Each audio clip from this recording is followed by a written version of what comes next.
A new era on CBS and here at Channel 3. Norah O'Donnell will become only the third woman in American history to solo anchor, an evening network newscast. I recently had the chance to talk with Norah about her new adventure. First of all, Norah, we are big fans of Norah O'Donnell here in Connecticut for a number of reasons. Obviously, you're a great journalist. You're friends with Gayle King. You interviewed my wife, Kara Sundlin, on your program about her book. But most importantly, you're sort of a Connecticut person because your husband's from here. Tell us about that. That's right, Dennis. My husband, Jeff Tracy, is from Hartford, Connecticut, and I met him my freshman year in college.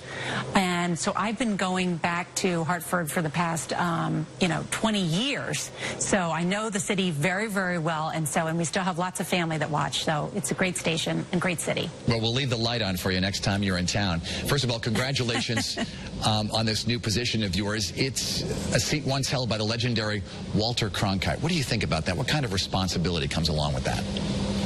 Well, I'm incredibly humbled by the responsibility, and I'm honored to anchor the CBS Evening News. This is a legacy broadcast, and anchored by Walter Cronkite for more than 2 decades, and he was known as the most trusted voice in America, and I think that's why people still have such an affinity and a reverence for the evening news, because this is, I think, the broadcast of record, where you can get the truth, where there's real news, unbiased source of information. If you want affirmation, you can turn on one of the cable channels. If you want information, you can turn on the CBS Evening News. And we take that responsibility very seriously, because Cronkite said journalism is what we need to make democracy work. That's true. That's absolutely true. So we need an unbiased source in order to make those types of decisions, and we take that responsibility very seriously here at CBS. You've covered 6 different presidents in your career. Who was the most difficult to cover? Oh, wow, that's a good question. I've covered all of those presidential elections as a reporter. Been out on the road. So I covered the tail end of the Clinton White House. I didn't, and then I covered certainly Bush and Obama. I was the chief White House correspondent for Obama, and then with President Trump. Well, I haven't covered the current Trump administration, as a White House reporter, because I was anchoring the CBS Evening News. I think in some ways the access has become more difficult because they stopped having the daily press briefings. There's been a contentious relationship between the press and the president, although that has historically been true through many as well, but this is especially contentious. But President Trump, you must give him some credit. He does do a fair amount of interviews. You saw he just sat down with NBC and with ABC, and so in some ways he does provide at least more one-on-one access than we've seen past presidents do. One of the problems I know that we face is trying to get younger people to watch the news these days, because they're on their phones, they look at Twitter, they get their news from Instagram, Facebook, things like that. How difficult is it for you to get these younger viewers back to the CBS Evening News? Well, look, we have to make sure that we share the incredible reporting and journalism that we do on multiple sources of devices or whatever they may be. So the CBS Evening News is streamed on CBSN at 10 o'clock. You can also go on the CBS News app and watch it there.